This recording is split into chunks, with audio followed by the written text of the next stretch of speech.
Hello friends, welcome back to Vidya. और आज हम कंटिन्यू करेंगे एक important topic, right of the partners, कि अगर कोई भी पार्टनर पार्टनरशिप फर्म को ज्वाइन करता है तो उसको क्या क्या राइट प्रोवाइड होंगे। ठीक है, तो स्टार्ट करते हैं। देखिए, सबसे पहले कोई भी पार्टनर पार्टनरशिप फर्म जो ज्वाइन करता है उसके पीछे का पर्पस क्या होता है? शेयरिंग प्रॉफिट, कि वो प्रॉफिट को क्या करना चाहता है? शेयर करना चाहता है।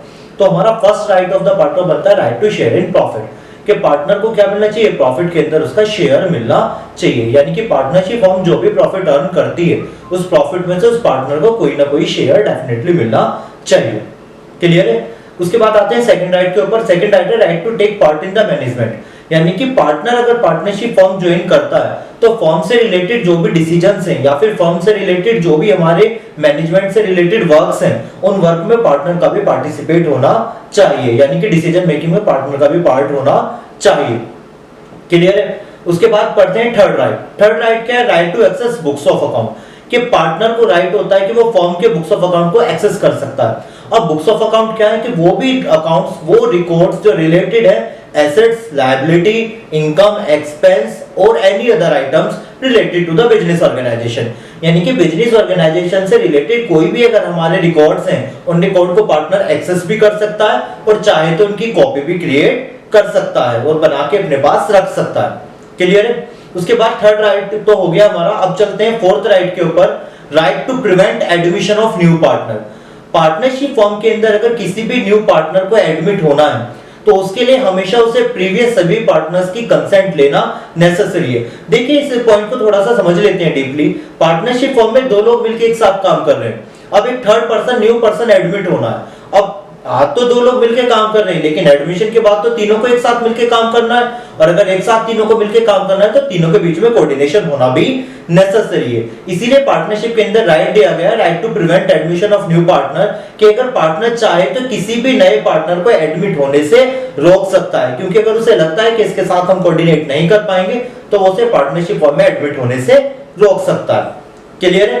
अब बात आई कि एडमिट होने से तो किसी भी पार्टनर को रोक सकता है, क्या कोई पार्टनर फर्म को छोड़ के जा सकता है? तो नेक्स्ट राइट हमारा यही है, right to retire after giving a notice. कोई भी पार्टनर चाहे तो वो फर्म से कभी भी रिटायर हो सकता है एक नोटिस देने के बाद। अब इस बात का क्या सेंस बनता है कि पार्टनरशिप फर्म से कोई भी पार्टनर कभी भी रिटायर हो सकता है, बट ऐसा नहीं है कि वो बिना बताए ऐसे ही चला जाएगा। बिफोर द रिटायरमेंट उसे बाकी पार्टनर्स को फर्म को इन्फॉर्म करना होगा कि वो पार्टनरशिप फर्म को छोड़ के जा रहा है। क्लियर है? उसके बाद नेक्स्ट राइट आता है right to receive 6% interest on loan. अगर किसी पार्टनर ने कैपिटल से अलग कोई अमाउंट फर्म को प्रोवाइड किया हुआ है as a way of loan, कि कैपिटल तो उसने कंट्रीब्यूट कर ही रखी है, उससे अलग भी फर्म को कोई अमाउंट उधार दे रखा है, तो उसके ऊपर उसे मिनिमम 6% इंटरेस्ट मिलना चाहिए। क्लियर है? अब क्या ये 6% ही मिलना कंपलसरी है? नहीं, मोर देन 6% भी मिल सकता है अगर सभी पार्टनर्स एग्री हैं। लेकिन अगर पार्टनर्स के बीच में इसके रिगार्डिंग कोई भी डिस्कशन नहीं है या फिर पार्टनरशिप डीड के अंदर लोन के रिगार्डिंग कोई भी कॉन्सेप्ट नहीं है तो हमेशा 6% interest on loan he provide करेंगे।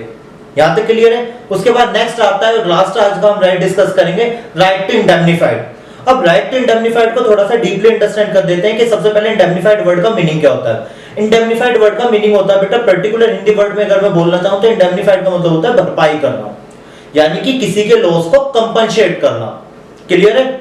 तो राइट टू इंडेमनिफाइड का मतलब क्या है कि in case of emergency any expenses incurred by the partner on the behalf of firm should be reimbursed. That means के इमरजेंसी के केस में अगर पार्टनर कोई भी खर्चा कर देता है फर्म के बिहाफ से अपने पर्सनल फंड से तो उसे वो अमाउंट वापस मिलना चाहिए। एग्जांपल के तौर पे समझते हैं, मान के चलो पार्टनरशिप के ऑफिस में आग लग गई और करंटली आग लग गई तो हमें फायर ब्रिगेड को बुलाना पड़ेगा, और हमने फायर ब्रिगेड को बुलाया, वहां पे जो पार्टनर अवेलेबल था उसने उसे अपने पास से पेमेंट मेड कर दी, तो क्या उस पार्टनर को वो पैसे मिलने चाहिए? तो डेफिनेटली जो भी अमाउंट पार्टनर ने पे करा है फर्म के बिहाफ पे उसे वो अमाउंट वापस मिलना चाहिए। इसी को बोला जाता है राइट टू इंडेमनिफाइड। हमने कौन कौन से राइट पढ़े एक बार क्विकली रिवाइज करते हैं। फर्स्ट राइट था right to share in profit, second one is right to take part in management, third one is right to access book of account, fourth one is right to prevent admission of new partner, fifth one is right to retire, and sixth one is right to indemnified, and last right to receive 6% interest on loan provided by the partner। Clear है? यही overall हमारे 7 right होते हैं। अगर बात करूं मैं board examination purpose से, तो जनरली राइट ऑफ पार्टनर से अभी तक बोर्ड ने कोई भी क्वेश्चन डायरेक्टली पुट अप नहीं किया है, लेकिन इसका मतलब ये नहीं है कि वो डायरेक्ट क्वेश्चन नहीं पूछ सकता। यहाँ से समटाइम्स वैल्यू बेस्ड क्वेश्चन बना के दे दिए जाते हैं या कॉन्सेप्ट बेस्ड क्वेश्चन बना के दे दिए जाते हैं, specially from the 6% interest on loan से, कि अगर पार्टनर ने फर्म को कोई भी लोन ग्रांट किया है तो उसके ऊपर कितने परसेंट इंटरेस्ट मिलेगा, तो उसके ऊपर 6% पर एनम इंटरेस्ट प्रोवाइड होगा। इस तरीके के क्वेश्चन को बोर्ड में कई बार पूछा गया है, इसलिए राइट ऑफ पार्टनर को एक इंपॉर्टेंट टॉपिक समझा जाता है जो 1 मार्क्स के लिए आपके लिए कवर होता है। राइट ऑफ पार्टनर में से 1 मार्क्स से ज्यादा कोई भी क्वेश्चन बनने की पॉसिबिलिटी नहीं है। Thank you.